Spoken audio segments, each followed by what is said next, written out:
I'm James Turk of Gold Money, and it's my pleasure to be speaking today with Felix Moreno de la Cova, who's a commodity, foreign exchange, and equity trader, and also a contributor to the Gold Money website. Felix, pleasure to be speaking with you today. I'd like to talk about competitive currencies in general, and I also want to talk a little bit about some of the competitive currencies that are out there, like Bitcoin. I've recently contributed something to the Gold Money website discussing Bitcoin, and I know that you're an advocate of Bitcoin. I'm in favor of competitive currencies. I have some question marks about Bitcoin. I'd like to explore that with you. What is the attractiveness to Bitcoin in your view? I want to see what your thoughts are and where we agree and maybe where we disagree. Well, first of all, James, it's an absolute pleasure to be here talking to you. I've always been a great fan. And the thing about Bitcoin, well, the thing about competitive currencies in general is that by nature there's going to be a lot of different options and lots of different products out there for people to choose. And I think Bitcoin has a lot of value. Basically, the idea itself is genius. The purpose is to try to do for money and for internet payments what email has done for communications or what blogs have done for journalism. And the way it does it is very, very innovative and deserves a careful look. I know you have some doubts, obviously, and you've spoken a bit about them, but I really think it's worth looking at.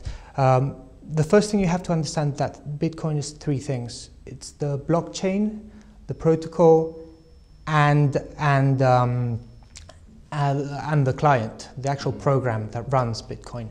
The client's not important at all. In fact, the client's not even the better version. And there's alternative clients which have been developed by other people which actually work better than the original Satoshi client. The blockchain is the record of transactions, which is what ensures that people don't double spend the Bitcoins. And it's sort of, you could call it the history of Bitcoin.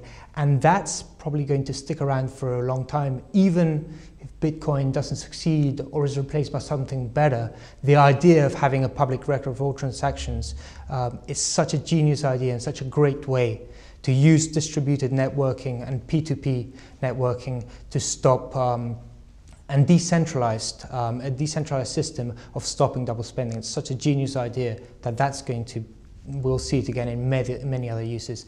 And the main thing, the actual protocol, is such a perfect example of Hayek's emerging order, because it's a completely voluntary protocol. It's like a language, like a programming language or like a regular language that people agree to use for payments in this case. Yes.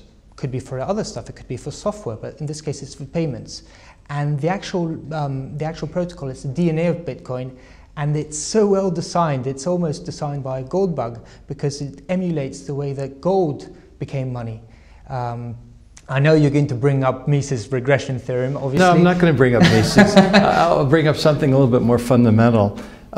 First of all, I recognize the points that you're making, and I do think that preventing the double spend was a brilliant advancement in the nature of currency. And I take my hat off to Mr. was it Yakamoto or Sakamoto? Yeah, for the creativity and the brilliance in what he's put together. Where I have issues with is the fact that Bitcoin is not a tangible asset.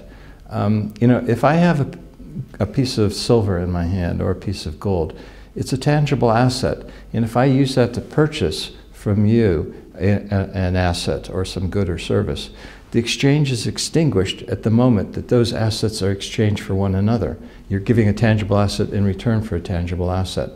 But what's happened in the last few hundred years is currency has moved from being a tangible asset to being a financial asset. And a financial asset has counterparty risk. There's someone's promise that this currency is going to have value in the future. Of course, but how can you use a tangible asset online? Well, you use them online with Gold Money. The tangible asset stays in the vault, and the ownership of that tangible asset transfers instantaneously when you click it from your holding to someone else's holding, which is the nature of the patents that were eventually granted to me. Because what we've done with digital gold currency is we've created a new type of currency. It enables gold to circulate without having the payment risk that's associated with having a currency that is itself not a tangible asset. And that's the issue that I have with let me explain that a little bit more. You know, when I was back in the early 1970s, I lived and worked in Thailand, and I didn't speak Thai, but I could go to upcountry Thailand and go into a restaurant with a silver coin, or go to a merchant and buy, you know, food with a silver coin, and we could communicate with one another. I would get the food from the merchant, and they would get the silver coin, and the exchange was extinguished.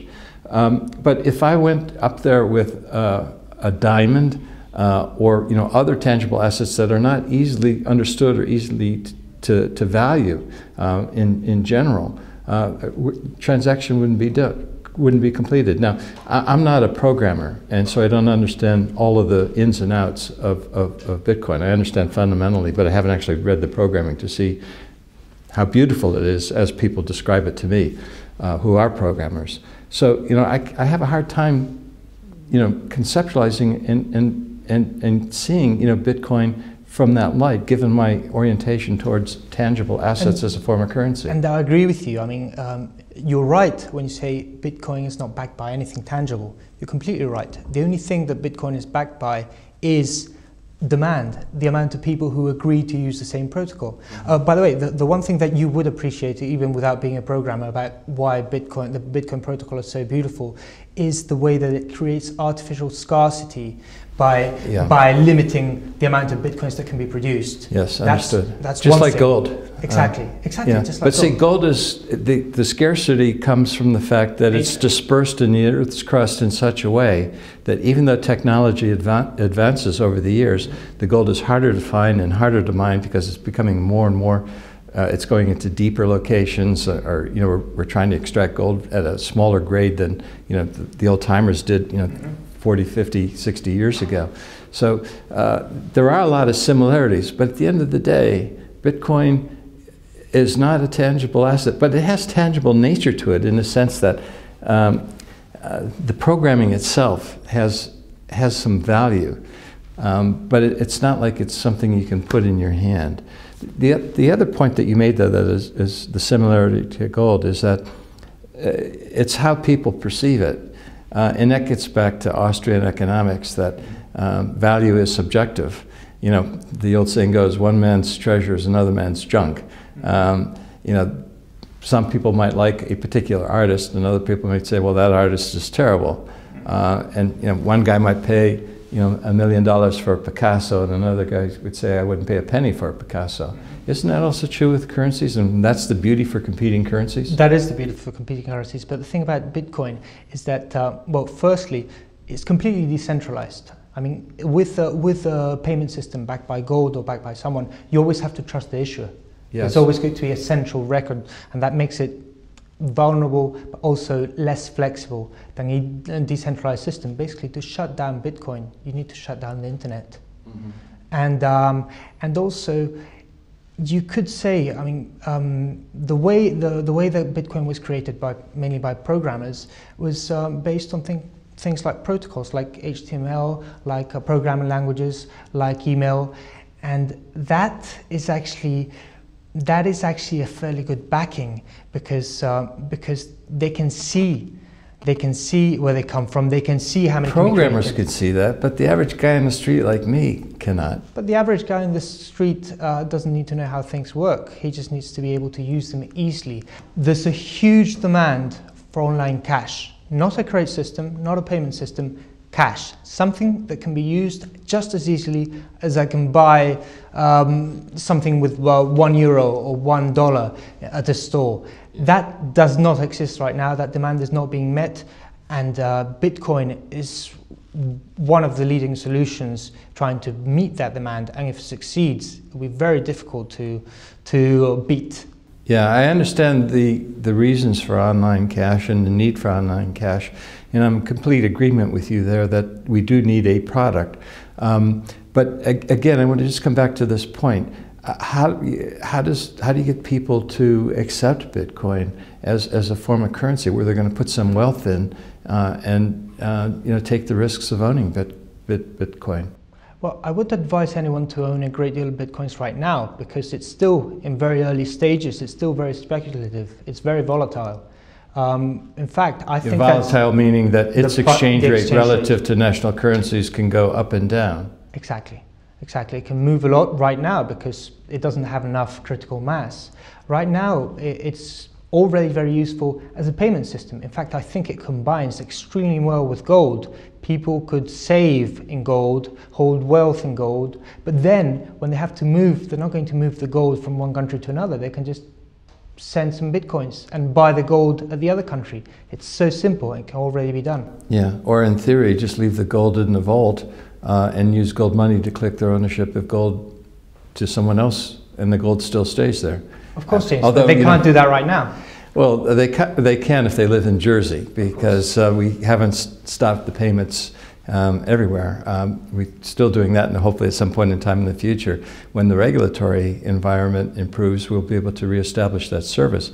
But I suppose that's part of the beauty of Bitcoin and more generally competitive currencies, that here is a currency that has developed a successful following, apparently is growing based on the numbers I see, and it's managed to do that without any government regulation. In spite of it, I would say. But let me give you an example. Yeah, I agree with you on that. Argentina just blocked PayPal payments. Argentine citizens can no longer make a PayPal transaction from one account to another account in Argentina. Well, Bitcoin bypasses all that. Who cares what they say? Who cares what the regulation says? It has no country, it has no central place that can be regulated. It's just a network. And just the same as BitTorrent hasn't been shut down despite a massive onslaught from the record industry, Bitcoin can't be shut down. Yeah, there was just recently a failure of one of the big exchanges between Bitcoin and national currencies, and we've seen this before. There was another big failure a couple of years ago, as I recall. Mm-hmm. How does an exchange provider who makes this market in Bitcoin and currencies establish himself and get the market to accept him as an intermediary between currency and Bitcoin? Well, as you know, the biggest Bitcoin exchange, Mt. Gox, is domiciled in Japan. So they don't have any problem. Obviously, most of their clients are in the States, but they're domiciled in Japan. But that's where the vulnerability is. I mean, the exchanges, they have to set up companies, they have to have a presence. So that is a vulnerable point of Bitcoin, just as it is for any other online payment system.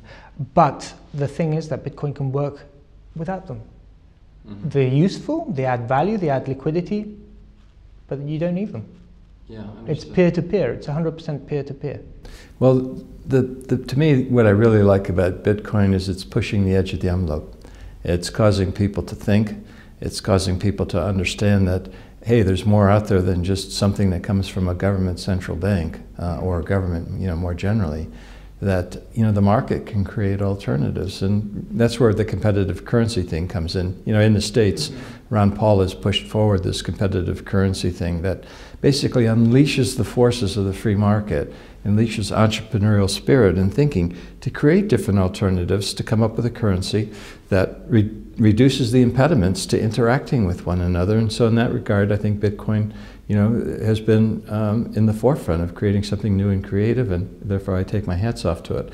But for the time being, I still have this stumbling block that it's a computer program as opposed to a tangible asset that has a 5,000-year history that I can put in my hand and know how to value. But I'll probably be looking at it more and more and watch its growth and see how it grows and how it deals with the issues of becoming a new currency and competing in this world where government regulation is becoming more and more of a